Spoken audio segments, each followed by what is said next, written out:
What's up, guys? Welcome to the Mikey Lucas Show. Got a special guest with me today. Looking forward to this. This one is going to be a very, very good one. Dan Young, what's up, brother? How are you doing?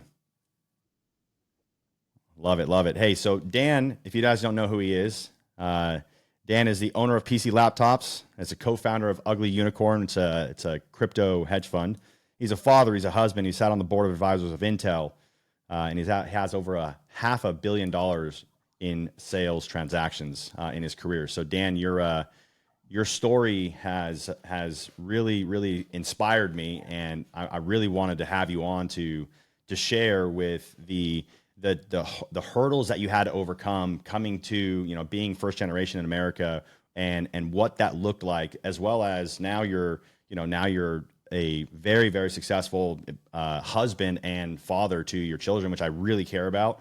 And I'm excited to be able to get the insights around crypto specifically, because when you talk about crypto, like every time I think crypto, like, oh, crypto safety or crypto this, I'm thinking, what would Dan do? Like, what would Dan do in this situation? So I'm actually very excited to have this conversation. So if you guys are listening, you guys don't know Dan, make sure you follow him. We'll put his social media in the show notes or in the description below. But Dan, can you just kind of explain to us, who is Dan Young? Probably very similar to a lot of your viewers out there.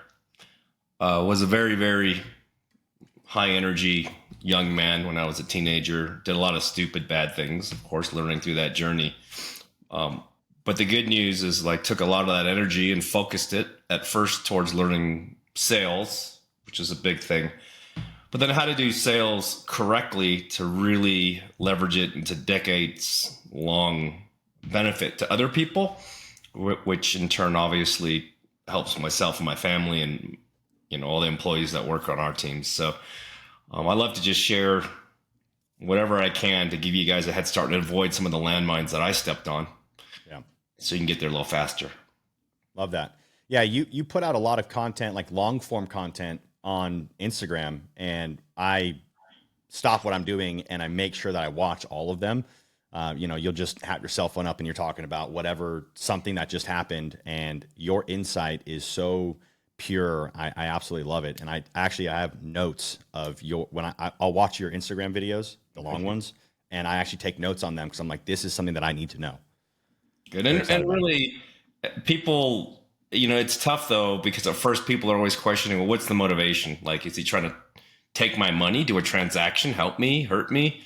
Right. And the one interesting piece of feedback I've been getting through the years is like, how come you don't sell courses or like send me 100 grand to teach me this or that on your site? Like, why are you doing this content? And we can get into a little bit of that. It's a different approach.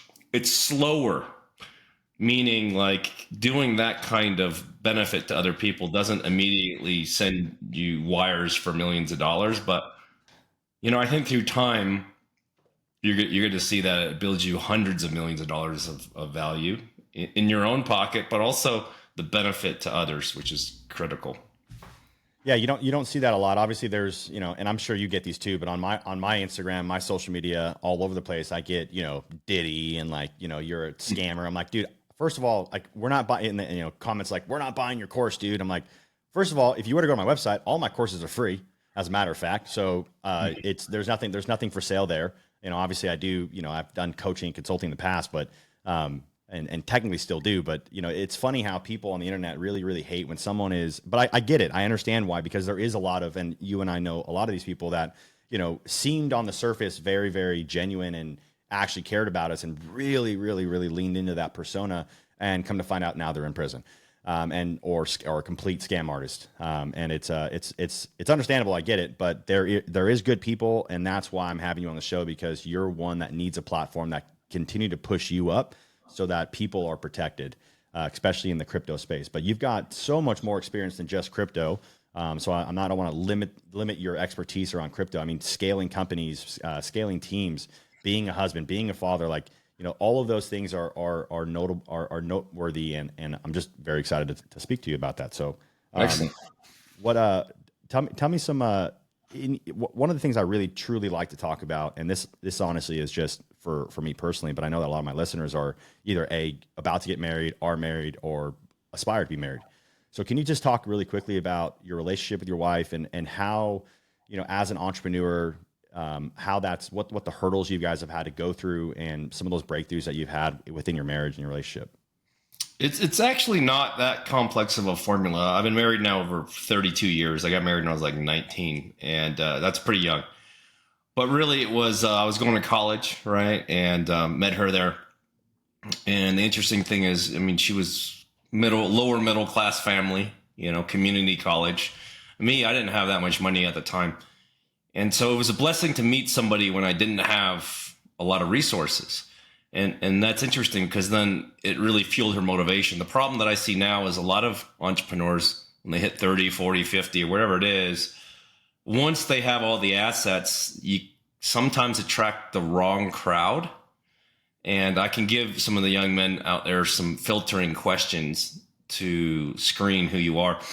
But the most important thing, I think, to find the person you want is to do an audit, a circle audit. And this applies to your friends too. The old adage, the 5 people you hang out with, kind of you become. And so I believe there's 3 areas: physical, financial, and spiritual strength, right? And we're not all going to be great and top notch at all those. But first you have to honestly rate yourself. So if you're broke, you're probably a 1, right? If you've already hit it, made millions, you're probably a 8 or 9 or 10 or wherever you want to rate yourself at. And then physically, are you taking care of yourself? Are you fat? Are you ripped? Are you healthy? Are you not? And then spiritually, psychologically, are you stable? Are you on 15 types of benzos and, chronically depressed and haven't figured that journey out in your head? And that's the same thing. So you're going to rate those from 1 to 10 on what you're looking for in a spouse or a relationship and your friends. And you're going to average those numbers up and then divide them by 3. So if your average number, Mikey, is like an 8, because you got your crap together, pretty good physically, spiritually, financially, and the chick you're hanging out with is like a 2, well, that's going to be problematic, because if you marry her, she's going to drag you down from an 8 to a 6 to a 5. And same thing with your friends. My daughter and I were talking about this at the gym yesterday. And she's like rated herself, and her number was, for a 24-year-old, it was okay. But she's bumped it up a few notches in the last 5 years. And she's like, wow. But some of these friends I hang out with and like my boyfriend and stuff, their ratings are pretty low. I'm like, well, then maybe you need to reevaluate that. At least sit down with them and help set some goals. And if they want to improve, great. So that's critical, that circle of friends. And your spouse is going to be the number one decider as an entrepreneur, as long as you have the drive, whether you're going to be successful or not. Because that's going to be in those dark times, like what kind of support or non-support do you get psychologically? And I can't stress how important, that is. I would say, though, if you've got a lot of charisma, you're going to find someone who's cute, at least in your book, that matches that. You don't have to pick an ugly human. And you're going to find somebody who takes care of himself physically. And as young men, I'll probably get hate for this, but when you go on your first date with them, ask to use their bathroom and look in their medicine cabinet and see what they're putting in themselves. Look in their pantry. Look in their car. And you're going to discover a lot of things about how their head works, because they wear that in their pantry, in their medicine cabinet, and in their car. Then I joke, I say, take them to a salad bar or a buffet and see how are they hoarding their food? Are they piling it to the top? Are they just trying to do a money grab? Or do they eat their salad? It's fairly organized and it's mindful eating. Go to them with the gym. Are they disciplined? Are they consistent? Are they flirting with every other guy there? Or are they very into giving you their attention? These are all cues, just like when you're doing sales, to feel out what kind of customer. And you're going to have to sell yourself. And in a sense, they're going to sell themselves to you. And so you just got to look at it almost transactional, logical, and on a spreadsheet. But once it meets that criteria, you can go into the deeper connection, right? But then I don't want to go too deep, but the most important thing is an agreement. So my wife had a career she wanted to do.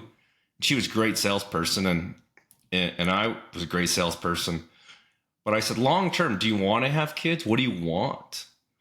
And the thing that really sparked me is she says, long term, I'll do whatever it takes. I'll work 3 jobs. I'll sell, I'll cold call, I'll do whatever. But at the end of it, I'd like to have some kids, and if I can support your career and it's really in the right direction, and I don't need to work, but I can spend that time with the family that maybe you would have to sacrifice to scale organizations, I'll make sure you're scheduled to be at the recitals for the kids, to be at those events, to be at the family gatherings you need to be, but I won't make it wasteful. I'll schedule it. So you almost become like a personal assistant to schedule that time what was necessary to give your family the attention they need. So that's really the journey. And if you're constantly adjusting on agreements, like what do we want together every year, goal setting together, those kind of things, it's not going to be perfect.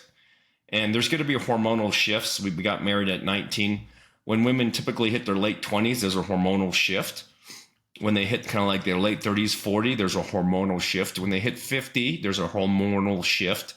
And you're going to have those too. As a dude, luckily, you can usually just inject some vitamin T, testosterone, or some other things and easily balance that. But it's not as simple because women have more moving parts internally and mentally. So you're going to have to be supportive of that too. But that's the secret to 33 decades plus marriage. It's not perfect, but your chances are better. No, I love that. I think that's super important. I talk about that all the time too. Having criteria. I say there's non-negotiables, negotiables, and preferences. I've never done the ranking system, but that was really good. I like that. Rank them financially, physically, spiritually, and maybe there's more, right? If they have a fourth one that you want to add in. However, if you're listening, you do this for job interviews when you're building your teams too. I mean, so let's say you got a guy working for you, but he's really charismatic and awesome, but he's super fat, or you got a guy who's like really buff and handsome and super charismatic, but he's moody, and he's constantly going out to drink and do drugs to make himself. Those sales reps, they blow up and usually end up quitting or killing themselves or some horrible drug OD or something. You can see it as a train wreck in slow motion. So your job as an entrepreneur is to guide your men and women so that maybe they don't have that catastrophe. Because most people they can fix themselves. Now, you can't fix them, but you can guide them. Yeah.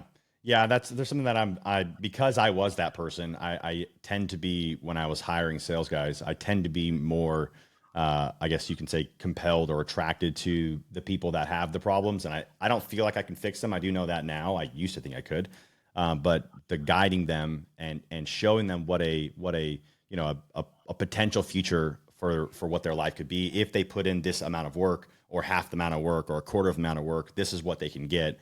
And that's been actually super helpful on my side for leadership stuff. But let me help you with that. I used to hire like delinquents that they would have great sales skill, but they had all these other quirks, and I thought I could fix them. And they usually ended up taking too many drugs or freaking out or blowing up.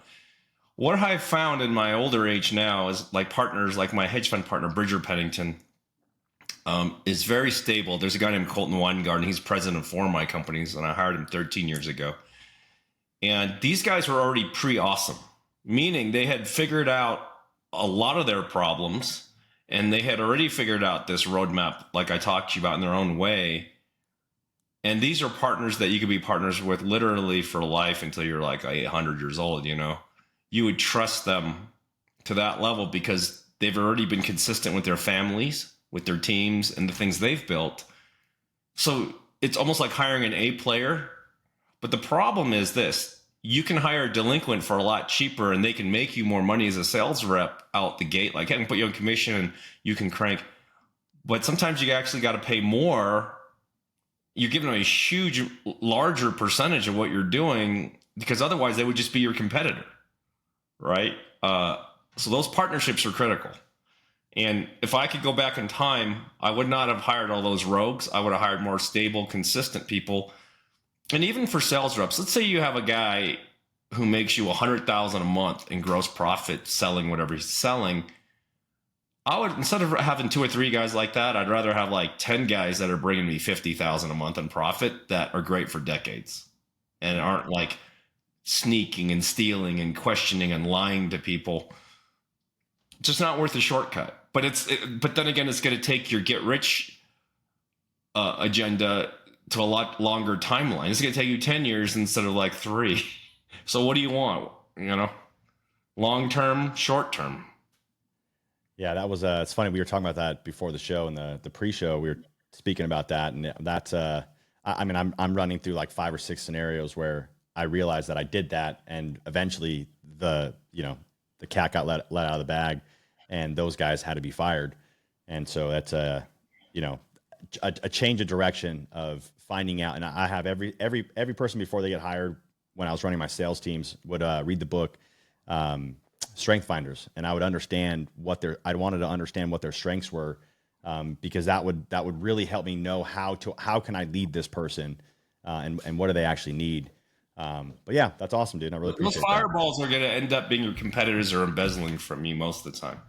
Yeah, or stealing deals and on and on. Yeah, and then when they leave, they talk crap on you, saying you owe them money and this, that, and the other thing. But in reality, they owe you hundreds of thousands of dollars because their jobs went And then they're bad. going to try to sue you in litigation. And then you're going to sue them and you're going to spank them. And then 5 years later, they're going to send you a text message apologizing if they fix themselves mentally. It's happened Yeah. to me like a dozen times. And so I don't even hire guys like that anymore. It's like, why waste your time? I'm getting too old.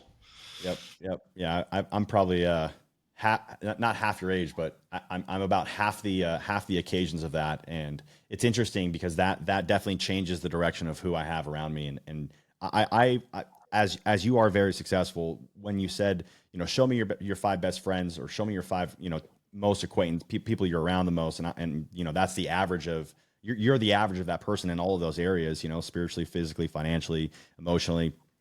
And I don't think that people think that that's okay. So as a kid, as a teenager, right, as your daughter, right, was in high school, like, we don't really think about that. But once you bring that into your 20s, that is the most pivotal time. And the hard part is that there's all these people on TikTok and social media that are saying, cut them out, screw those people, they're a bunch of losers. It's like, okay, yes. I didn't cut them out necessarily. Now, there were people, because I was in the drug scene, and obviously I had to cut those people out that were not close friends of mine. But the other ones, I just kept at a distance, and then I limited the time that I was around them, because for me to actually repair and heal, I actually needed time away from them, because those people essentially were enablers. Well, I was an enabler as well, but they were enablers of me. So it's an interesting point of view that I don't think people really get. That is, man, so important. And you hear all these very, very successful people saying that, and it's just, I think it's there's a Brian Tracy quote that I have been reading through a lot, that says the problem is that people, and I'm gonna botch it, but the problem is that people think that what they want to count counts, but everything counts. And it's just going out on the weekends, taking an extra vacation, or staying an extra 5 days on a vacation, like, everything counts. Going to the gym in the morning, reading the books, making your follow-up calls, or whatever you have to do, everything counts. Clocking out early, going home, not working while you're at work, even if you're not an entrepreneur and you're at work, and you're jerking around on freaking TikTok or Instagram or whatever, when in reality you should be working. And I think that there's people that say that you don't find luck, you create luck. And by luck, they mean the actual hard work and putting it in. And the hard part is that there's been this generation, I think, over the last like 10, 15 years now, through social media, that it's this like instant, this microwave generation, of where our generation is the one that is called that, the millennials. Like, we want success, we want it right now. Like, the whole JG Wentworth, it's my money and I want it now. And it's hard, because a lot of times when I'm speaking to guys, or just people in general, they want all of these big things, and they really want to get there, and they have aspirations to be get there. But if they don't have it, like, now, it's almost like weight loss. Like, hey, if you're 300 pounds and you want to get down to 200, like, celebrate at 295, right? It's like, get on the, like, we're first of all, we're too hard on ourselves, but then also we don't have a really good setup where we can celebrate on the journey. I'm not a guy that says you should enjoy the journey and not the destination, because I actually want to be the destination. But there's also benchmarks that you take, that it's a new journey every single time. There's that the hero's journey, the cycle of that, and when you go through that, it's a new journey. So I'm trying to get to the next destination, which is in theory a checkpoint, or a benchmark of what the next stage of my life is. I kind of think about it like, almost like the Harry Potter books, how it's like, it's a story, but it's broken into books, and then there's chapters in those books, and there's different parts of those books. But your 20s, 18 to 25 is a book. Now it's not the same for everybody, but 19 to 25, 25 to 30, 30 to 40, whatever, are different books.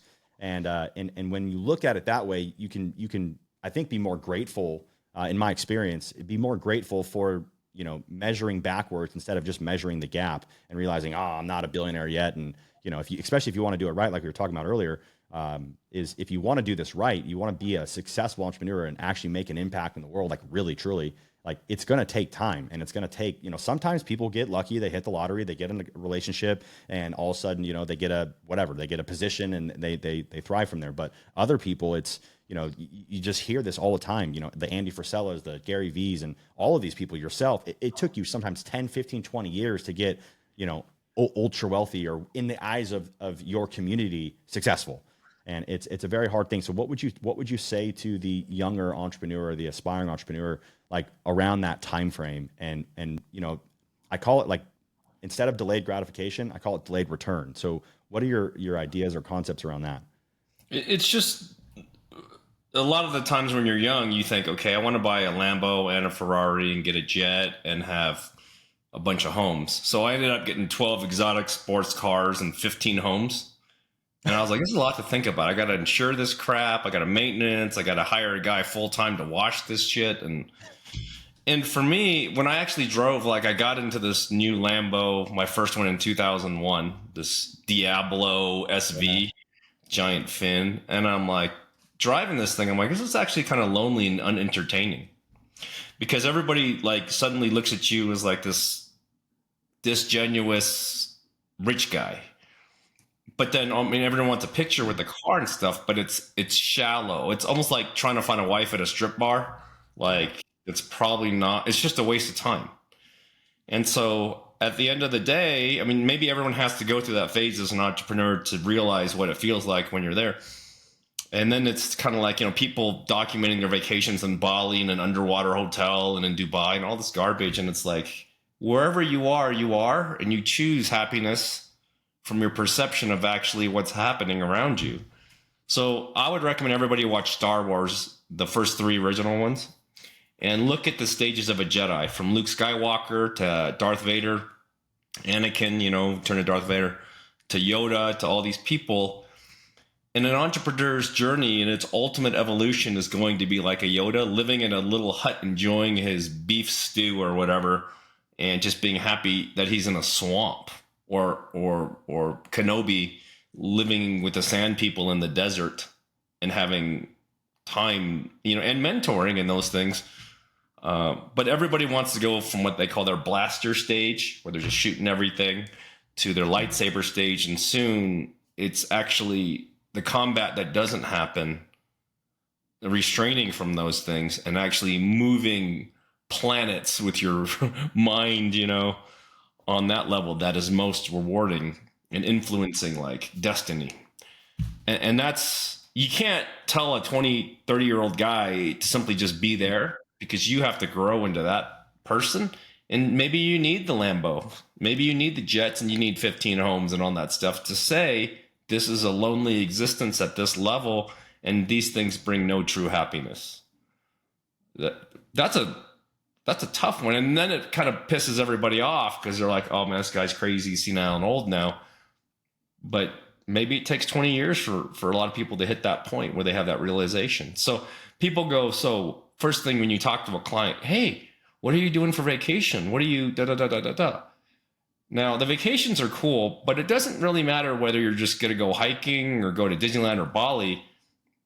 That time with your wife, your kids, your family, your team, or whoever it is, the relational time and the exchange of human interaction is the most valuable piece of that vacation. And so hence, should I say, you don't have to spend $200,000-$300,000 a year on private jets vacationing to Bali, where maybe you spend maybe $5,000, go to Disneyland for a week, and you take that rest of the stuff and you help your kids invest, and you teach them and you match their contribution and use that as an education tool so that they can get there faster. So that's a lot of the interesting ways of delayed gratification. And then all old dudes, usually, if they're successful, go into this legacy mode where they want to leave change because they know they're only going to be alive for another 20, 30 years, you know. But you can't skip that. Maybe that's just part of being a human, to rise to the material height and then move more to the spiritual height. That's the journey, you know. So I don't know. I can't fast forward people because I'm where I'm at. Everyone's where they're at. But I was just thinking, man, when I was like 30, man, I just wanted like 100 Lambos and Ferraris and jets, you know. But then you got them, and then you're like, why? Like, this is work. I've created work for myself to impress other people. Like, who cares, you know? It's just weird. Now, if you're going to use that Lambo to inspire, we use that as what we call like lure, to get younger people actually interested in paying attention to maybe some of the babblings of the old Jedi Master. But what attracted Luke Skywalker to Yoda and Ben Kenobi? Using a lightsaber, be able to lop your enemies in half with a lightsaber, bro. Like, but at the end of the day, the lightsabers, that's cool, but it just sits on the shelf most of the time unless war happens, right? Then you pull out your lightsaber and you got to fight sometimes, and that's okay, you know? But you're going to fight better when you're calm than when you're all tripped out in the head, you know, and all facaded by materialistic things. Yeah, love that. Let me I don't want to go too far down that rabbit hole, but that was very, very good. That's an entire show in and of itself. I want to get into the crypto stuff because that's something that's really, really important to me to because I there's the things that I want to know and things that I've actually texted you about, and you've answered some things. So I obviously appreciate that. But really quickly, what's your favorite car right now that you're driving?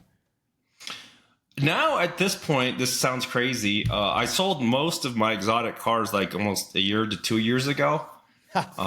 Nice play. And I deployed most of those into more crypto. Nice play, man. Just because it's fun, you know. But I mean, for daily driver, Cybertruck, I mean, it's like you get a love-hate relationship. I like it because like I helped my daughter pick up her couch for her house the other day, and it, you know, you can put it in it, but it's only going to be used to move a couch maybe once a year. Yeah. And the rest of the time it's like run $50 a month on electricity, plug it in like your iPhone, and never have to go to the gas station, and you lower your chances of getting mugged, right, in a bad area. Yep. And, you know, and then you're working office, so you got your Zoom built into the cameras in the car. Yep. And you could literally sit for 2 hours doing a webinar with all your team in your car, sipping a latte. I mean, that's like a little house. It's like a mobile home, you know, like cool. So a Cybertruck, great. But probably, you know, if I was like a young person, or actually if I didn't have the Cybertruck, I would just buy like their new Y or something for, I don't know, 50 grand. You know, tax deduct that, take the $7,500 tax credit, you know, write that thing off and enjoy, and then maybe buy like a big, huge truck or SUV in Section 179 that off your taxes, right? Like, yeah. But again, remember I talked about all my friends that are like, you know, billion plus. They all drive 5-6 year old Teslas and Ford F-150s that are 5-6 years old that are like white. Maybe some wheels and a Batman logo on it or something stupid just because it's funny, you know. But I mean, all their boats rust, all their airplanes rust. I mean, they just want to get rid of all that stuff. Their 30,000 square foot homes. It's like, dude, I gotta sell this thing. It's just, I mean, it's 20 grand a month in lawn care. Like why do I need this? It's me, my wife, and grandkids. Like, what are we doing here? You know? Yeah. So I don't know. I don't want to be too Yoda-like, but it's just, you know. But go get that Lambo and the 30,000 square foot house and 3 jets, and then realize how you feel. Measure your emotions and ask yourself, does this make me happy? And the answer for 99.9% of people, no. Yeah. Yeah. Reset. Yeah, I think we've been sold a bill of goods that, you know, consumerism. You know, that's Western. You know, at least U.S. culture, and yeah, it's hard because a lot of things that I've studied when I got sober and the whole personal development, self mastery journey was around my identity. And I realized that the world or culture was teaching me to, you know, go get these things because that would make me in the end more valuable. And at the time I didn't believe that I was enough. And so I had to go get things to make other people feel like I was enough, but to make me feel like I was enough. And then ended up realizing that, that's just like you said. It wasn't. Don't get me wrong. Having the nice cars, having the exotics was cool. It was my dream, and I did it, and it was great. I haven't had a car for 3 years, Dan.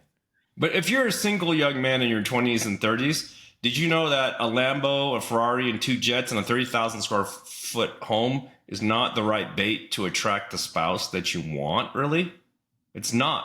Really, it's Mr. Practical, reliable, and good emotionally supportive human being that attracts what you want. Otherwise, you're going to marry an escort or something horrible, and she's going to divorce you after she has 2 kids, take all your money, and then she's going to marry some other random next dude with more money, and then your children are going to call that dude dad, and then you're going to get depressed, take drugs, go down a hill, probably go to jail, get out, and be a Walmart greeter when you're 70. Welcome to Walmart.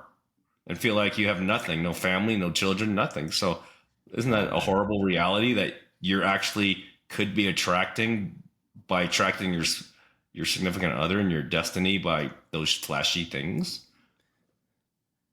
I don't want to trip you guys out and bust your bubble, but maybe you got to get the Lambo, boys, but realize what you're attracting. Yeah, that's the whole, like, it's the whole lottery mindset. Like, oh, I'm going to win the lottery. It's like the odds are you're not going to win the lottery. Or in this case, it's, oh, that's not going to happen to me. I'm going to find the ultimate wife, and you ask them like what their criteria is to find a wife, and they're like, we can talk about crypto though, so that you have this problem. So let's talk about crypto, so you can have $10 million, $100 million in your bag, and then you can decide what you want to do with it. We can cover what to do with it in another episode. Precisely, love that. Let's transition. Thank you for that, Dan. That stuff's super important to me. All right, let's get into crypto. So there's obviously a ton of questions around crypto. So let's start with the basics. What is crypto, and why is it? Are we too late? Can you get in now? Like, I know that this is obviously not financial advice, and I'll put disclaimers everywhere on here, but this is not financial advice. We're not tax attorneys. Obviously, see your guys' tax attorneys before you guys do anything. But let's talk about the future of crypto first. What does crypto in the future look like? Let's just tell you that history tends to repeat itself in different phases. Do you remember the invention of electricity? You remember the invention of internal combustion engine, railroad, airplanes, internet, right? So my era was the beginning of the internet in 1992. That's when I got into tech and founded my tech companies. And I remember speaking in Las Vegas at this thing called Comdex. It's called CES now. And there was a room of 70 guys, young entrepreneurs my age, right? And they're like, okay, what's this internet thing? It's a scam. And if back then everyone said you wouldn't put your credit card in there, and it's just a big cesspool of scams, right? People said that China and Russia were going to use it to scam people, which they have. But it's simply, the internet is a new platform of technology. Blockchain and AI and quantum computing is not fully developed yet, but those areas are the technological breakthrough for the next 30 to 50 years. Hence, if you go back to the early 90s, that was a technological breakthrough for a few years, and it's matured to what it is today. So all I look at as blockchain as is software. It's just software. And if we go back to the year 2000, let's take 25 years ago, a lot of people don't realize that Amazon and Apple within a year corrected over 70% down. Now, you would be shocked to see Amazon or Apple drop 70% in a day, right? I mean, in a year, right? We saw NVIDIA, because of DeepSeek, drop 17% in a day or something like that. And so, because that's AI, which is new. So you're going to see this volatility. We've seen Bitcoin drop 70% in a short period of time, or 80%. We've seen this every 4 years during the Bitcoin halving cycle. But with any emerging technology, there's going to be that doubt. But there's a point where things go from GarageBand to mainstream. Do you remember like Justin Bieber used to play on YouTube or in his garage, or Taylor Swift? But then suddenly they went mainstream and they got commercialized. And like, look how much money, love or hate her, Taylor is printing, right? Or Bieber's printing, or Selena Gomez, or whoever it is. Like, now they're so mainstream, they're a household name, and it's normal. Like, the internet is normal. Apple and Amazon are normal. But once you start investing when things are normal, you can still have upside, but it's a lot smaller because everybody's buying it, right? So then it becomes more of a commodity asset that trickles up, let's say like gold or silver. Or silver sucks, but gold's been good, right? So that's really how it is. We are in the year 2000, 2001. If we were to metaphor the internet to crypto, blockchain.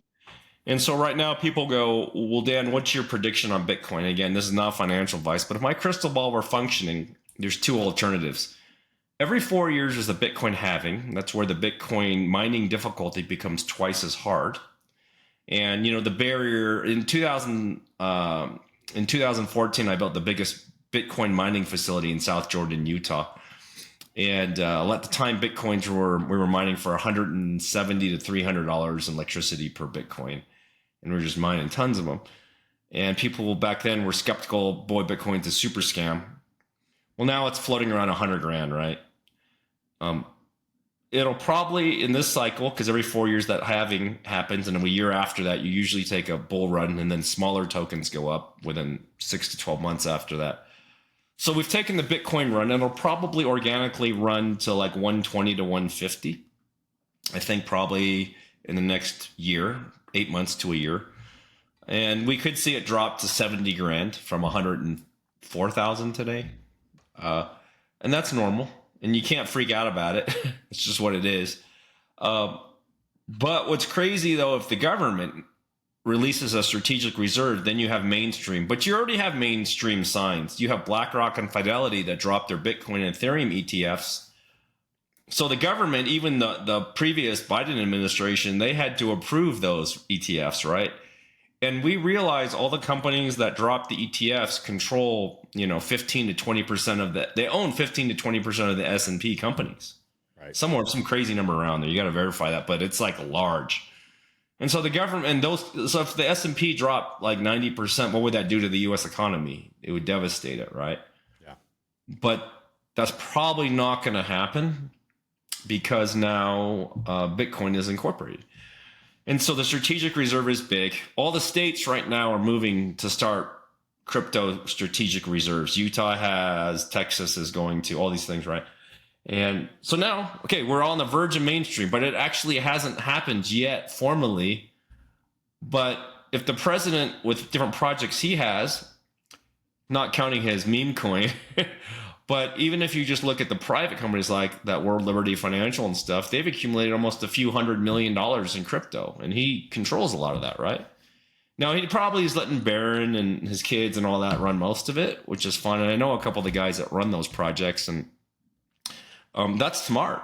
But the question is, for the next 4 years, if the president owns, let's say, a few $100 million in crypto, and also his meme coin, they say it's locked up for 36 months, but let's say he's got $50 billion there, which is more wealth than he's built in his whole Trump career.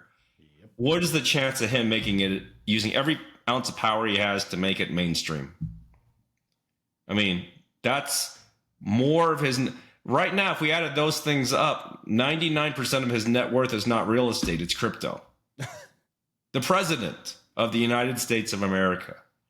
So he's incented to make them grow, right?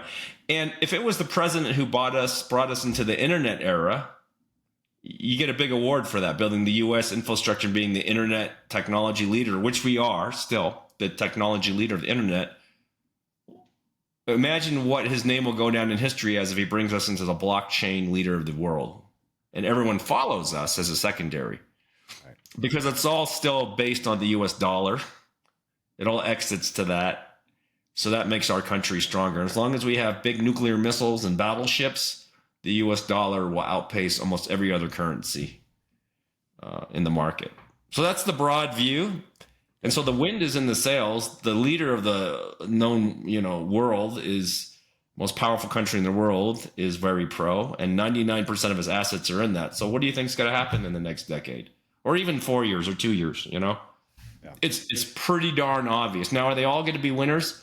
No, Trump coin probably may go to zero or whatever it is, but obviously he's going to liquidate and take profits and move it into probably Bitcoin and Ethereum and larger assets. That's logical.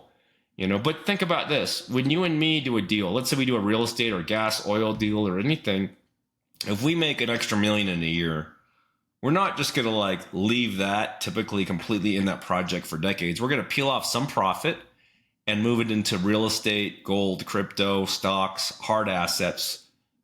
That way, if our business blows up, like our computers blow up or gas, oil blows up, we're not bankrupt. Right. And we can live to fight another day. You know, God is on the side of the army with the most ammunition and largest artillery. It's just how the world works. So stockpile ammunition, have big artillery, and you'll probably survive longer as long as you're not evil, you know. So that's where crypto is going as a whole. And you can ask me whatever questions about, like, you know, maybe segments of crypto, maybe that would help these guys, security, whatever you want to talk about, so that they don't get their butts kicked as hard during the journey. I want to get down to, thank you for that, by the way. I want to get down to some of like the security stuff, because the thing that really attracted me to you when I was like, dude, this guy really knows what he's talking about, is when you talk about security. So let's talk about some security stuff. Give me a 101 on security. I've got some specific questions. I don't know if you want to just do a brief, or if you want me to ask you specific questions. I can fire off. I've got a bunch of them written down that I want to know. You can, whatever you want. I mean, there's only two ways you're going to invest in crypto: centralized exchange, decentralized exchange, and hard wallet, right? Like, that's it. That's what you get. So we could go down either one of those roads and tell people how not, or things they can do to lower their exposure of risk. That's really what I'm looking for. So I know that you've seen guys lose hundreds of millions of dollars, or tens of millions of dollars, or hundreds of thousands of dollars from being exposed to their wallets being exposed. So let's talk about hot wallets versus cold wallets quickly. Like, do you need to use a ledger? Do you need to have it on a, like, I hear people say, and I've heard you say, get a, you know, go buy a $200-300, you know, Dell laptop or whatever, you know, PC laptop, and have your crypto trading only on there, and remove everything else from there. Like, have Google Chrome and that's it. So let me give you the framework I give our investors, okay? Because just about all of our investors in our ugly unicorn hedge fund own personal crypto. Yep. It's usually Bitcoins or Ethereum or something like that, right? Whatever they've just bought because their brother-in-law told them, hey, dude, buy some of this stuff. Right. So they're either holding it in two places: Coinbase, Kraken, something like that, right? Binance, or whatever they're holding it at. And that's called a centralized exchange, meaning you actually don't own the crypto. They're holding it by custody for you. You can even buy it at Fidelity as well, in big places. And now you can buy ETFs that are traded on the stock market. And ETFs are actually really safe, but they take a percentage of your crypto as an administration fee to hold a single asset. So if it gives you that security and you're holding it long-term and you want to easily be able to buy and sell on the stock market, that's what a lot of people do. Second way is you go to Coinbase and you buy Bitcoins, let's say, whatever you're buying. But there's some security things you can do. If you have your phone, I don't recommend using text message authentication. Use Google Authenticator. But there's a caveat. Google Authenticator backs up everything to your Gmail account. There's a little cloud in the app. You got to turn that little cloud off and back up your keys, because if they hack your email, they got your keys, right? Wow.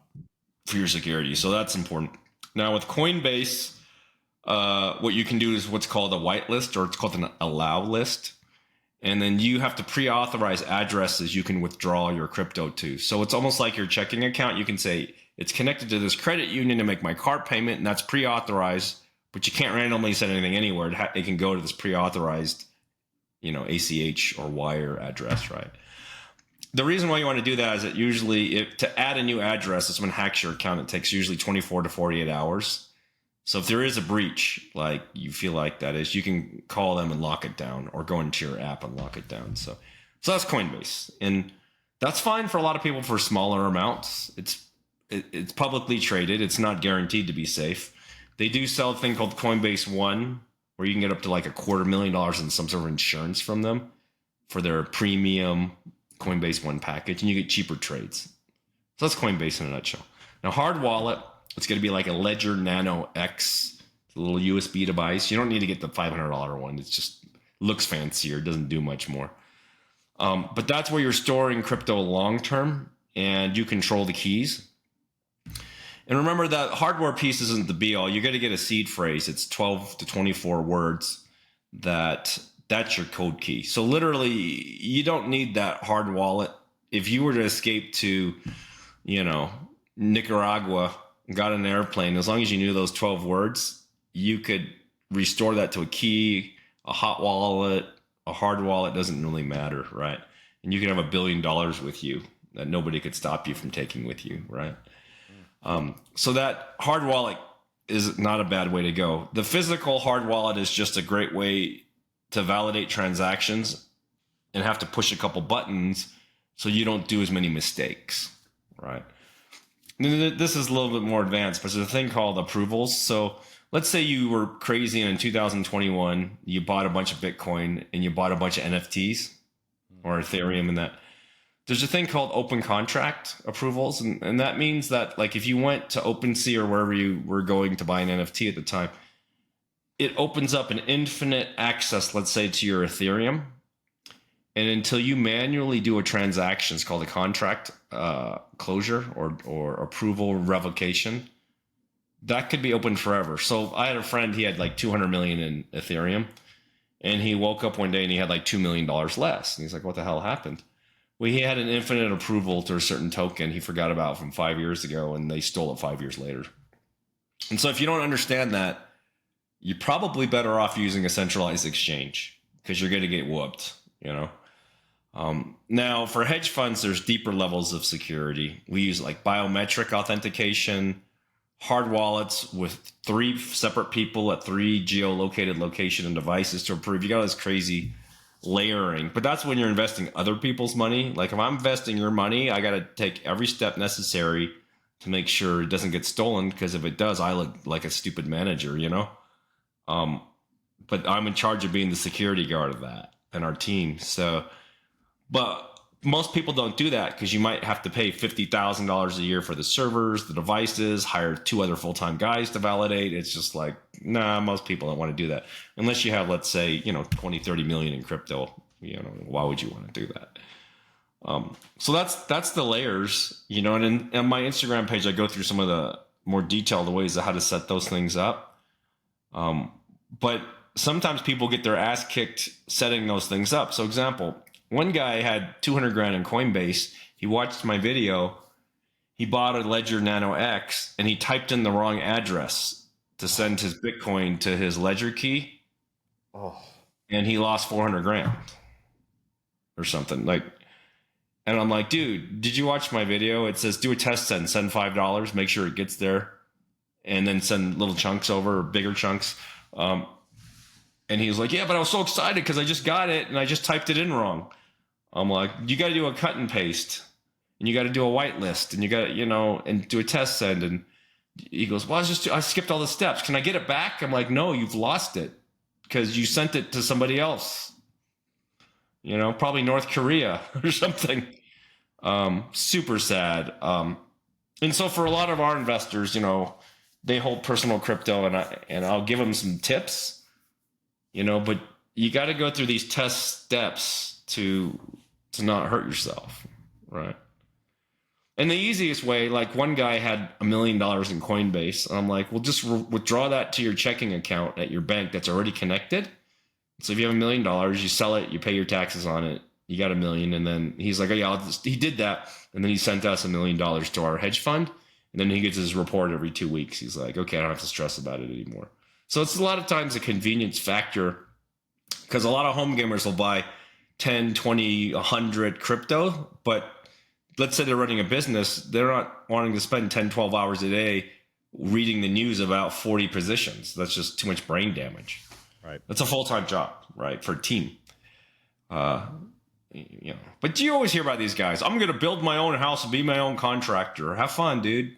It might be easier to go make extra money, let the contractor make a markup that's reputable and build you a nice house, and then you can go in your business, It's all about time management, and risk management.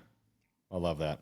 Yeah, that was something that I learned from you, was sending, and I've sent, I think it was one time, it was like $2,500 sent to the wrong wallet.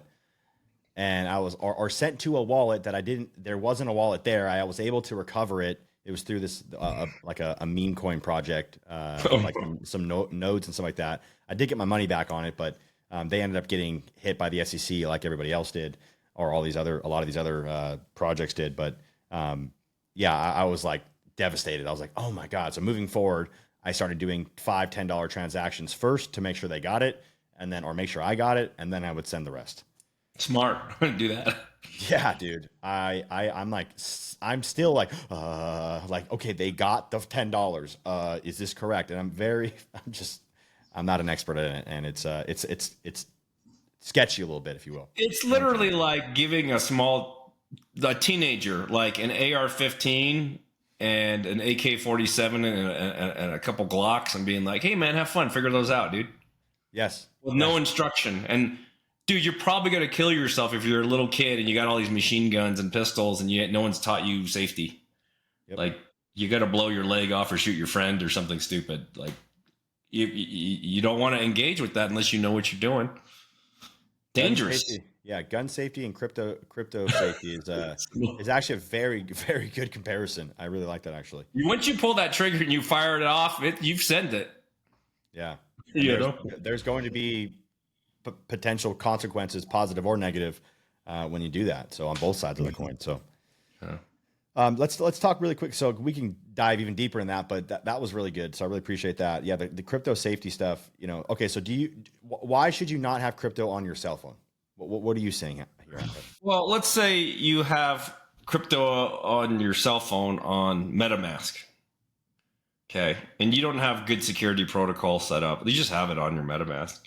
What if you're just like walking around, you got a couple $100,000 in crypto and you get mugged? Like, and they're like, okay, send your $200,000 to this wallet, or I'm going to shoot you. Right. You're going to send the money, right? Like, or they're going to hit you with a wrench or whatever it is. Like, don't carry it around with you. I don't carry my crypto with me on a haul. It's crazy. Like, don't do that. Like, keep your crypto in a safe place like you would anything. Bank vault wherever you want, or a couple copies of it. And just keep it there, Now, you can look at your crypto. So let's say you have a bunch of crypto. You can punch your wallet address into different websites and you can see what you have, but you can't move it, right? And that's okay, because you usually just want to see, hey, my Bitcoins go up, dude, Right. You can even use like CoinMarketCap or CoinGecko and just punch your portfolio into it, or CoinStats, and then you can just see how your money is doing without screwing with it.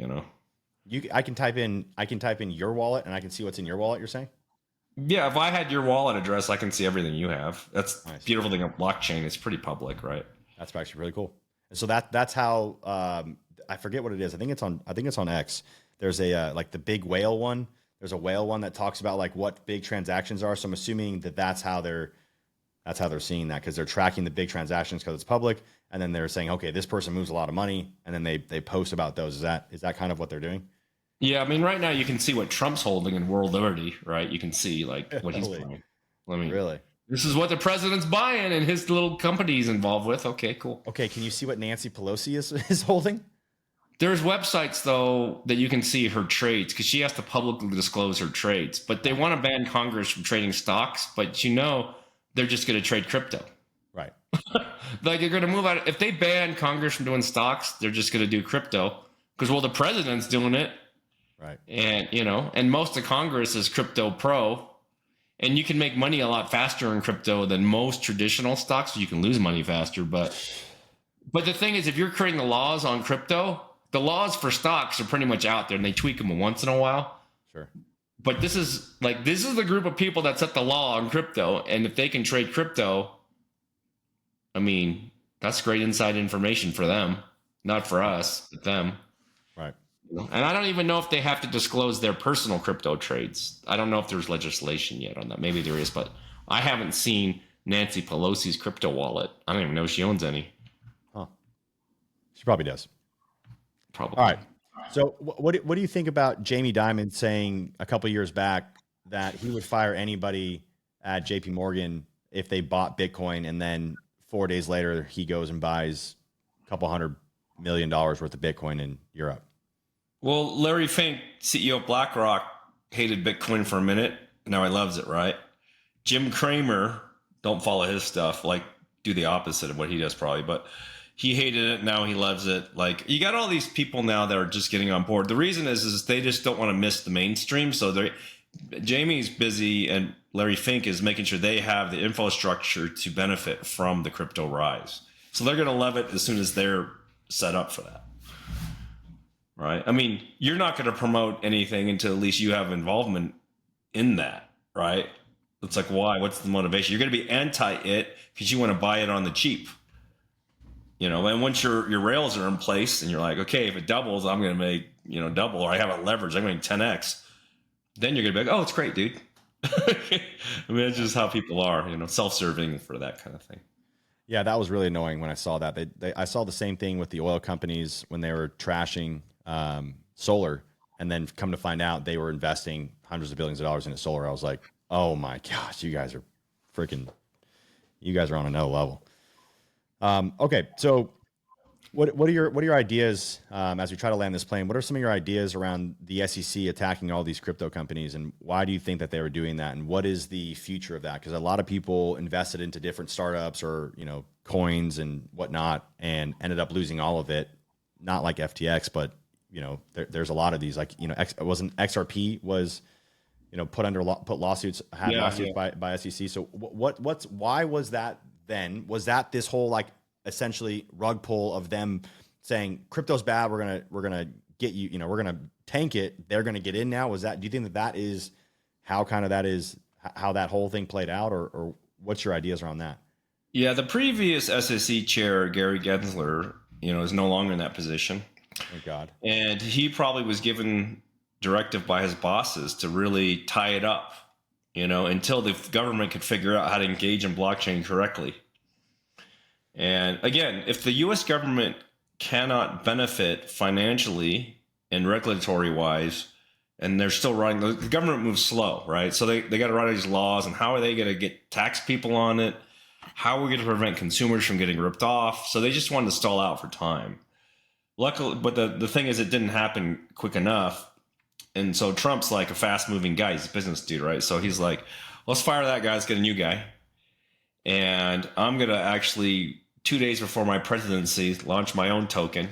And even before that, launch World Liberty Financial and show that I really support this asset. And then I'm going to hire the right people to make it so that it becomes like internet adoption, right? But the next realm of it fairly quickly. But the president's rails are already set up. And so, again, the next step is for the government to start buying crypto into their strategic reserve. If that happens, then Bitcoin ain't going to be $120,000, $150,000 bull run issue. It's going to be $400,000 to $1 million in a short period of time, probably, because asset scarcity, 21 million Bitcoins, 19 million mined, 6 million lost.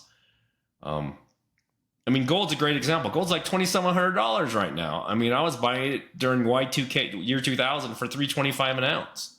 I mean, that's not as astronomical as Bitcoin, but that's still like, pretty significant rise. At least it's paced inflation or beat it by a little bit, Right. So that's the thing. What do you think the odds are, or how close do you think we are to having, like Trump said he was going to, but like, is that actually going to get passed? Do we need Congress pass that? Can you just do an executive order? Like, oh, it's going to happen quick. But again, remember he made what, like 1,000 promises, right? I don't know how many, but a lot. But first things first, he's like killing DEI. He's deporting all the illegals. He's, killing the woke or whatever he's doing, to do what his pitch was. Yeah. Those are the biggest factors. Most Americans aren't like super crypto interested. It's still a small percentage. So he's got to go from order of importance. But being though the size of his bag, at least an idea of the size of his bag, he ain't gonna leave that alone. But he's got basically 2 years to execute, right? Like really hard, and then he's got to start campaigning to get elected again, or his kid, or whoever it's going to be, or Vance, or Right. But he's got to put the framework in it now. So it's kind of cool. We're sitting, we can see this giant storm. We can see it, and most people are going to sit there until the storm is raining down on them, and then they're going to be like, "Now's the time to buy Bitcoin, 400 grand or whatever." But the people did that with anything. They FOMO, fear of missing out on everything. Right. You know, how many people are buying Nvidia at the top, Apple at the top, Amazon at the top, Tesla at the top? But it doesn't mean it can't go higher. It's just like it would sure have been nice to buy it when it was 90% cheaper. Right. Yeah, I've been investing in a Tesla for a very long time. Yeah. But how many bros, how many, you're going to laugh, how many bros now have a coaching program? Yep. But they waited for a bunch of early runners to like make a lot of money with coaching programs, right? Then they're like, well, I'm going to do a coaching program because there's a lot of money. But now if you start a coaching program, it's exponentially harder than 5 years ago or 10 years ago. Correct. You know?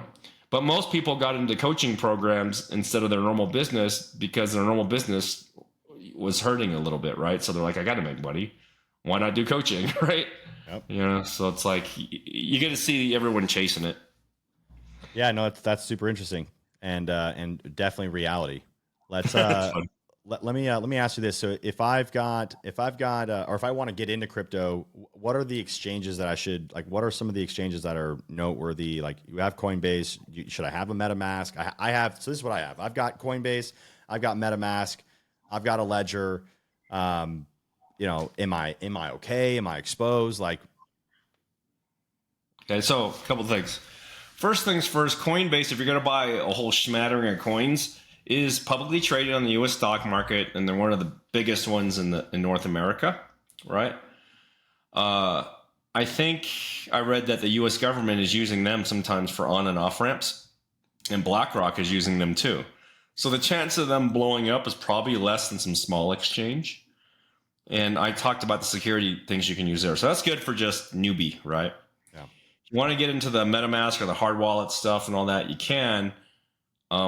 And you can Google like how to do token approvals and revocations. And you got to be careful, but there's different ways to see if you have open contracts on your wallet. But the problem is this though. You know how you have Ethereum? It's like a language, right? Yeah. But you also have the base ecosystem, and you have Solana, right? And you have Avalanche. They're all different languages. And so typically there's not one way to audit every single ecosystem. So if you have certain tokens and different things, you're going to manually have to like audit those things. It's almost like you have 10 rental properties and you have to inspect each house. Right. That's why it's tedious. So the way that a lot of people can do it without doing all the audits is get a brand new seed key, get a brand new ledger. Let's say you have Bitcoin or Ethereum, create a fresh wallet there and only deposit it in there and don't like engage in any weird projects. It's only you have the address, you send Bitcoin with a small test, and then you send it at whatever chunks you want to make sure it all gets there, and then you don't screw with it. and that's ultimately what I'm wanting to do. I don't want to go. I'm not a trader of Bitcoin. I'm just dollar cost averaging, just buying Bitcoin every day, every week, every month. Ethereum. I was told the other day to buy HBAR. I'm like, all right, cool. I'll go put $100 on HBAR, whatever. We'll figure this thing out. By someone at an event, and I was like, all right, dude. He was actually from Utah. I was all excited about it, and I was like, sure, I'll go buy. Anyways, should people be look at it like stock tips, bro? How many people say buy this stock, buy that stock? That's how it is now. Like nobody freaking knows, like truly knows. Right. A lot of it's hype. You're right. That's a very good point. So our generation, today's generation of crypto advice is coming from just the same concept of 20 years ago of these stock advice that people would get. So if you're hearing your Uber driver tell you to go buy HBAR, you should probably not do it. Or buy $100 worth and let it ride. I mean, yeah. You know, but think about this. Just don't go out, eat as much, or go drinking or doing something stupid on the weekend, and just, you know, live on like grass finished meat and eggs. And it's a lot cheaper to do that than go out and eat steaks at STK. You know, I mean, save your STK money that you're going to take your chick on and throw that in. If you're going to spend $1,000 on a night to have a good time, just drop $1,000 into it, and you would have eaten it and shit it out. So why not just throw it in an investment? That's a damn good point. You know, so this crypto stuff is very it seems to be very confusing, and obviously I'm gonna even go back to this and re-listen to this because there's some things that I wasn't even able to write down because, you know, it's like the open wallet thing is what scares the living crap out of me. It's like losing your hard-earned money, And that's what scares the living hell out of me. You're one of my investors, though. So if you want, like for our investors, they can send me your public wallet address, not your keys. Never send me your keys. Public, right? And I can run that through our software. And I can be like, okay, here's a few that I see or don't see. We can't guarantee that we're going to see everything, but we can run through similar stuff. There's a famous DJ. I probably shouldn't mention his name. I won't. But he's famous, like top. And he's like, dude, I can't get in my Coinbase account. It's locked and he's got, I think he had a good amount. So I called my friend at Coinbase. He's been there for a while. And then my friend texts me, hey, dude, I can get all my money now. Awesome. So I'm going to send it to my hard wallet. I'm like, well, let me audit your public wallet address. And I'm like, you have 27 open contracts, bro. He's like, damn, my IT guy is supposed to catch that. I'm like, put him on the phone. So I walked him through it. He closed those up. And so that DJ dude was like, bro, I can't believe you haven't gotten robbed. He goes, I know, isn't that crazy? I'm just lucky. I'm like, you're damn lucky, dude. Because you didn't get robbed. So right now you can sleep better. Yep. You know, because all that crypto that bro bought like 10 years ago is worth a lot. It's like, bro, you know, it's crazy. So walk me through this. So I'm a small business owner. I'm listening to the show and I go, okay, cool, sweet. I don't want to miss the boat, but I'm also not, I don't have the time to learn all this crypto safety crap. I just want to give somebody money that they can be exposed and participate in gains within, you know, potential gains within the crypto space. I can buy an ETF, not an accredited investor. You get started, you know, you want to get started. Okay, cool. You go start a Coinbase account, you start buying some Bitcoin, you let it sit there and you watch it go up and down. Okay, cool. Your dollar cost average. All right, great. Now I'm starting to get some extra money and now I want to, and I'm speaking as one of the listeners here. But I want to start investing money into someone like an expert in their field, like they would give me money or they would give, you know, as an example, like, you know, Grant Cardone money, not that I'm promoting that, but, you know, cause he's a real estate guy. He knows all the stuff real estate. Well, Dan, you're all things cryptocurrency and you have a vehicle where people can give you money.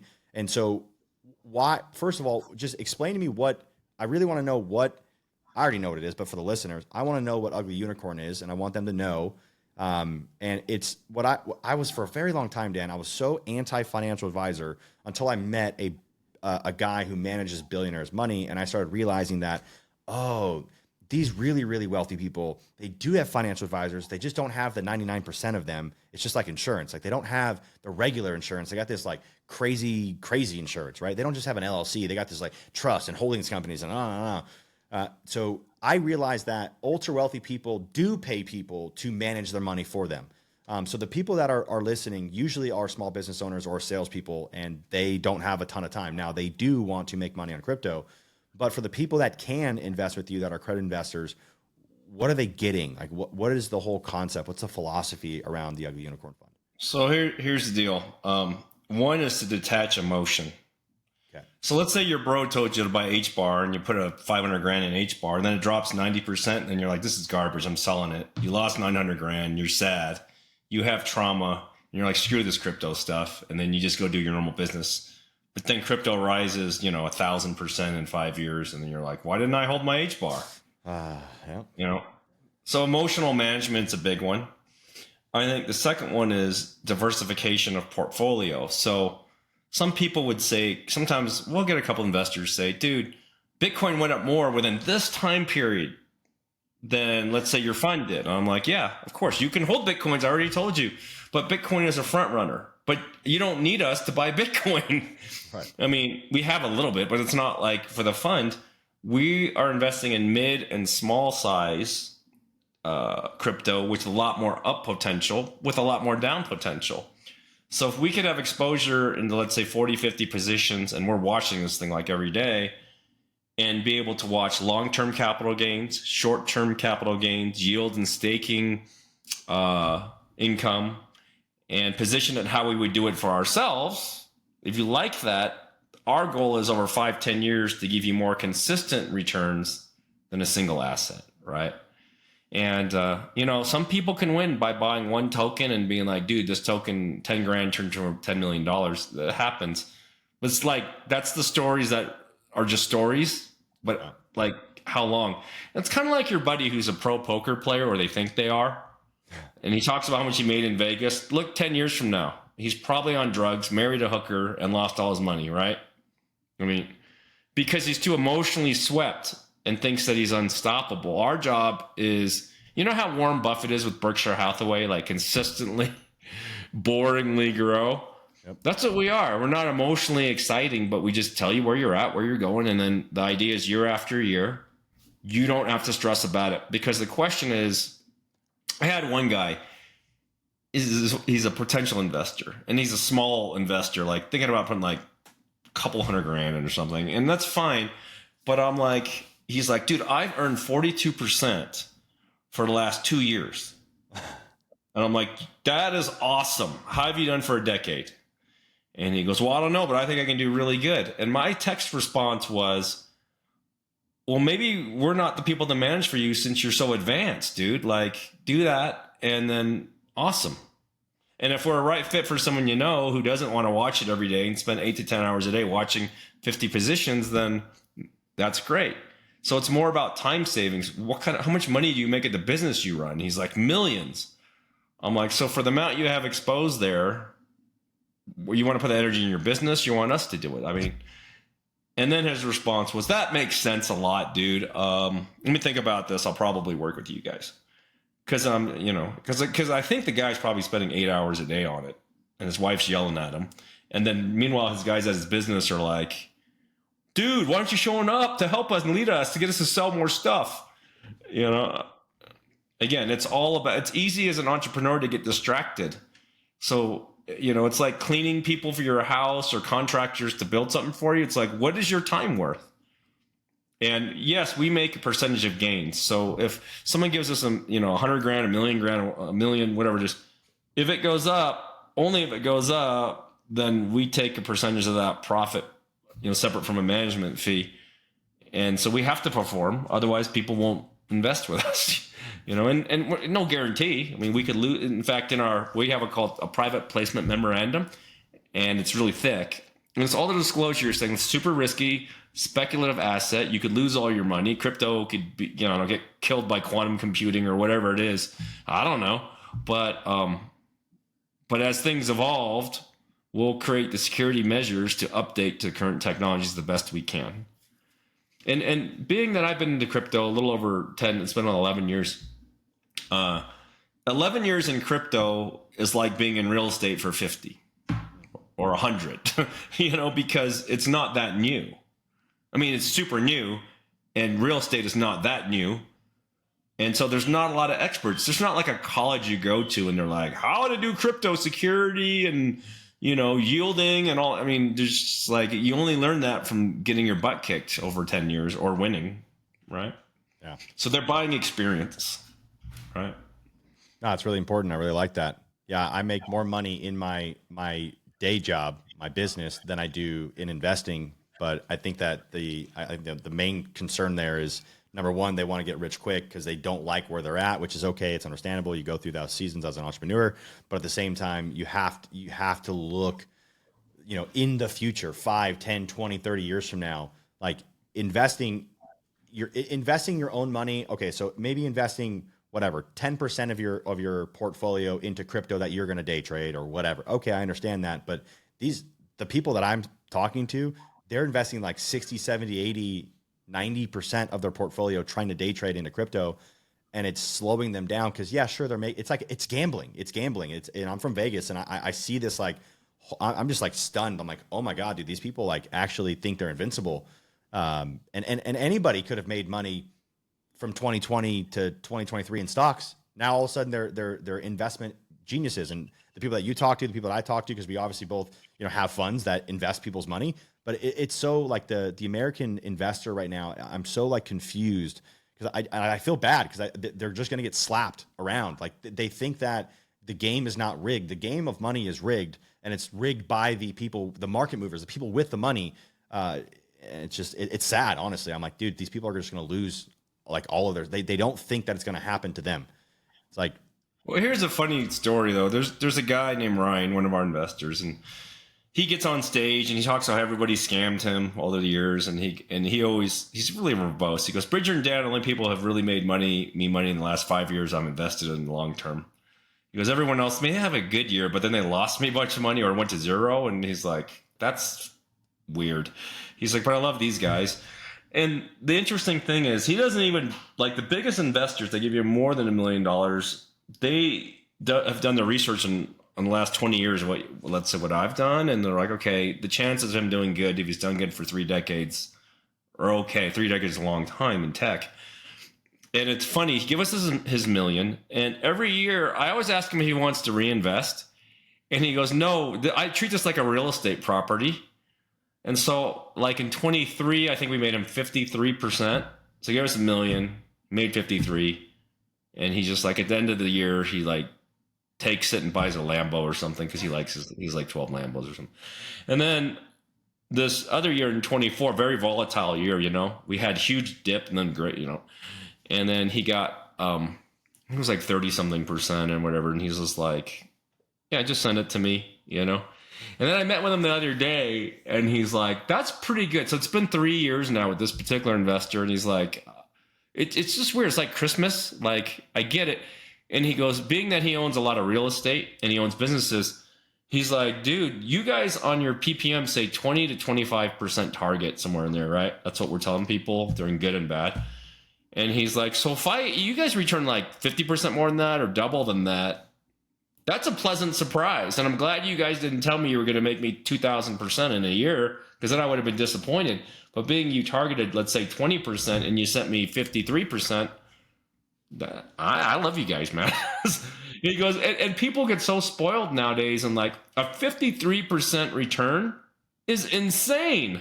Like, I mean, what the heck?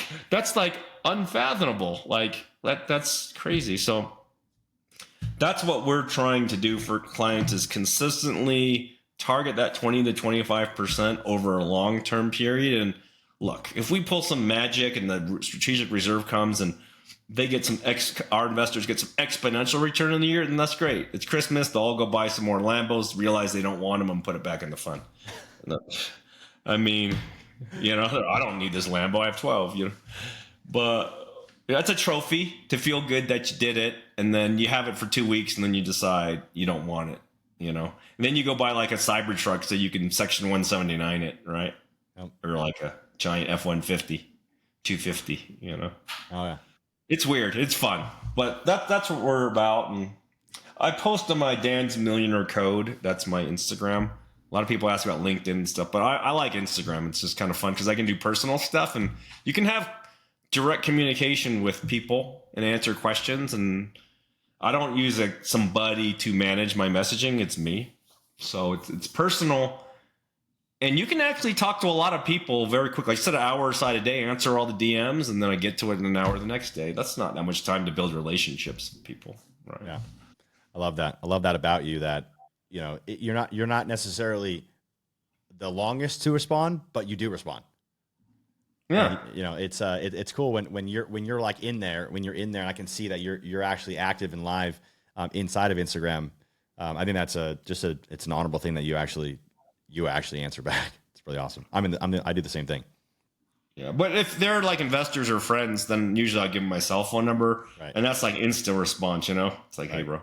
I don't. If you text me, it's pretty quick. Yeah. Unless I'm taking a poop or at a buffet or something, and even if I'm eating or taking a poop, you'll probably get a message back. Hey, bro, I'm taking a poop, but yes, let me answer your question. You're always there to serve the people that support you. Yeah. And help their businesses grow. And the more money they make, like as my friend, if I help you, let's say you can spin off an extra $3-4 million in a year, you'd be like, oh, Dan was helpful. Maybe I'll give him a little bit of that because he seems to be doing okay. And then it's cheap mentorship, Yeah. It's just like, I mentor every one of our investors if they want it. Like, hey, I got this problem. Can you help me? Yeah, you're my friend, man. Let's go. Yeah, I tell people the same thing. I'm like, you're getting Coach Mikey for the rest of your life. It's true. Funny. It's true. It works. It's helpful because you're wanting to add value to those people. It's, you're responsible for their part of their financial future. Yeah, I gotta help everybody as much as I can. I love I that. like to help all the viewers too. I mean, hopefully this helps a little bit. No, this does. So last thing here, what is I guess it's a two-part question, but I want to talk about rug pulls. How people have been approaching me about all of these projects that they're doing. What are things that the crypto bros should be looking out for with these like rug pull projects? There's two types of big rug pulls now. Memes, right? Which are usually ones that run up and they go down quick. So obviously if it's a meme coin, just assume that that's like going to Las Vegas, playing roulette and putting it on 4, you know? Like, I don't know, maybe you win, maybe you don't. If you keep buying shitty meme coins, you're probably going to lose. Now you may have some mega one where you put $200 in and you make $1 million. Awesome. Sell that, go buy Lambo, get Lambo remorse, sell it and buy good stuff, right? Like, okay. So that's the one. The second big one I've seen, which is a big fakie now, is real world asset tokenization. Yeah. I got hit up with like 2 or 3 of these deals this last couple months. And these are very prominent people bringing me these deals because they don't understand crypto. Maybe they're a politician or a big community figure. I'm like, you're going to risk your reputation. I'm pulling this. Let's just look at the team members. That's what we do. So we look at the team members. I'm like, this guy's been charged 4 or 5 times for scams and MLM scams. And so you think this guy can tokenize rural assets when he was suddenly a Forex pro last year? And before that, he was a meme coin pro. And before that, he wasn't even in crypto. And he was selling soap through binary network marketing matrix. Huh. Like you think like this, you get to put your reputation on this guy. And I actually talked to a very powerful politician about this at R&R Barbecue the other day. And he's like, but I've known some of the team members since I was a teenager. I'm like, and have they done illegal things? He goes, well, some, but that was when they were younger. I'm like, in their 20s and their 30s? Yeah.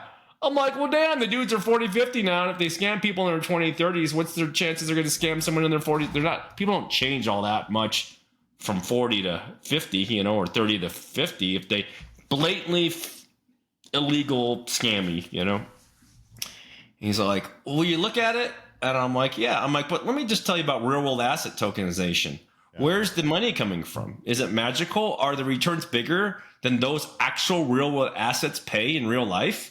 So if someone was tokenizing a multifamily real estate unit, and let's say you're earning this much net operating income if you had built a 600 unit multifamily, well, how can, if it's 4%, 10%, whatever these guys are in it, maybe they're in a killer deal or whatever, how can these guys pay 70%? Where are they getting that spread? Yeah. Oh, I don't know. It's called a Ponzi scheme. Right. I mean, you can't magically print yield out of the air. Someone's got to lose for someone to win, right? Right. And my second question is, BlackRock is going to tokenize real assets and stocks and things. Do you think these guys are smarter than BlackRock and Fidelity and Vanguard? You or Blackstone? You really think so? And they're going to be able to create something so much better? And the answer is maybe. Because if they were able to create something that's much better, then BlackRock could have write them a check for $1 billion and be like, okay, way to buy your technology, your IP. Right. And so the answer is maybe. But if it's a bunch of evil people running it, what is the chance of that being legitimate? If you have all those team members that are scammers and they continually start scams every 2-3 years, it's probably a scam. I always say, like, evil men leave dead bodies in their wake. If you do business with an evil man, you'll be the next dead body. I mean, that's like, it's freaking obvious, right? It's like, oh my gosh, dude, seriously, you know? They say common sense isn't common anymore. Huh? They say common sense isn't common anymore. Yeah. I mean, just look at people. Like, do a little Google. No one's perfect. Right. I mean, let's say you were selling solar. Maybe the solar company you ran before, you had some knucklehead sales reps that like forgot to install it quick enough, or some installers were late or whatever, or roofing or whatever you're into. Hey, look, you're a business owner. You're going to have some knuckleheads work for you. But as a business owner, did you run it ethically? You know, you're going to have your normal. No one's going to be perfect, but look for big ethical concerns. Like, overall, were they pretty good? And when there was a problem, did they take care of people and were they honest? You know, because no one's perfect, right? I mean, entrepreneurship's hard, right? Yeah, very hard.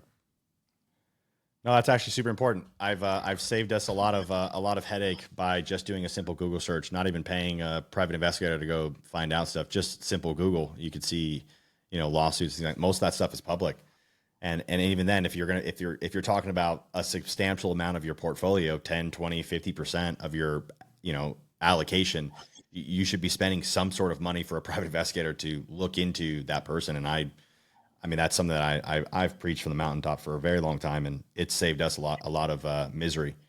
And but I've lost money by investing into those scam guys, and I got bamboozled. And some of those people as well, and we talked about it before. Like these guys are, they seem very very credible on stage, and now they're in prison on stage. So, Look at the bamboozlers who didn't go to jail. They're starting new projects right now. yes, they are. And they're getting new people in different cities, a new younger crowd of entrepreneurs. And then some of the guys that are like middle-aged like you or getting older like me, we're like, oh my gosh, here they go again, dude. And a whole room of new suckers will be born that just simply don't Google them. Yeah. Yeah. Yeah, that's a damn good point.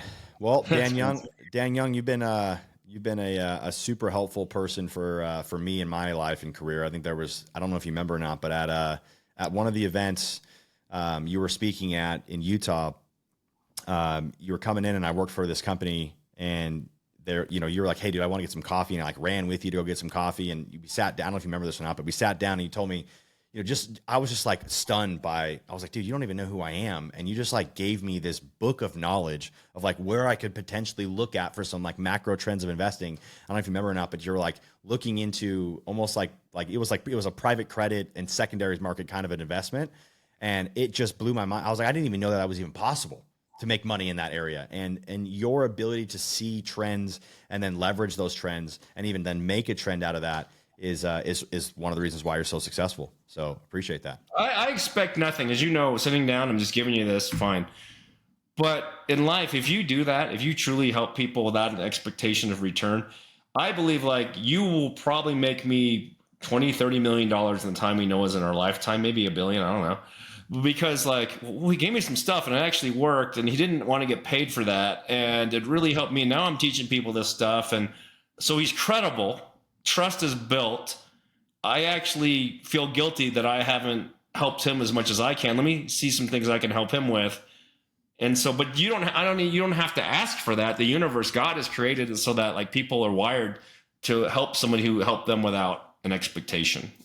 Yeah. So everybody needs to go from sales mode to give mode a little bit during the week. Maybe dedicate a day or two to that. Yeah. That's very sound advice.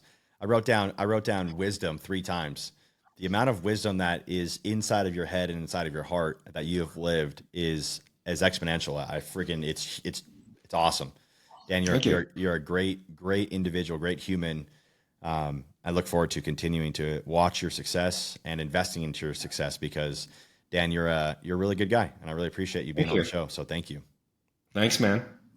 All right. Where can we find you at? I'll obviously put all your stuff in the show notes, but where's the best place to get a hold of you? Is it's Instagram, right? Yeah, Dan's Millionaire Code. And I have PC Laptops, Zydex, and Ugly Unicorn, my 3 big projects that I'm working on forever. So you can go to any of those websites or social medias and look at what we got going on there. But Instagram's the best, Dan's Millionaire Code. Make sure it's blue checked because there's like 400 fake accounts because I'm into crypto. So that's how you kind of check that it's actually me. Right. And I won't ask you to send me crypto or money like via Instagram. That's insane. So if you ever get a message, just block them and report them. You're still getting those even with the blue check mark? Huh? You still get those even with the blue check mark? I got mine a long time ago, but you can buy them now. I think people can, but I got mine like when they just gave them to you for free and they just left it. So no, I'm saying like you still get people hacking your account. I only think I've gotten in 2022, there was, I think it was 33 fake Mikey Lucas accounts in 2022. I didn't get the blue check mark. I did everything that would meet the criteria to be given a blue check mark, wasn't given a blue check mark, and then eventually bought the blue check mark. And then I think last year there was maybe 2 fake Mikey Lucas accounts. This year I haven't had any, but crypto, there's a lot. People recreate one with my name with like 2 letters different and then message people, or they'll comment with a similar name and, hey, send this money to this, whatever. And then it's like, dude, but that's pretty obvious stuff unless you haven't been on social media for a bit, But again, just be wary. Yeah. you know, and there you go. And if you're ever not sure if it's me, you know, I always just say if it's not blue checked and I haven't had message exchange with you, I mean, you can go to my authorized account and see if it is or not, right? Right. Yeah. Awesome, man. Well, I appreciate you, Cool. Dan. Thank you for your Thanks, time, dude. and looking forward to watching this bull run that we're about to be into in this crypto. Fun days, dude. Yes, sir. I appreciate you, man. Thanks so much. Thanks.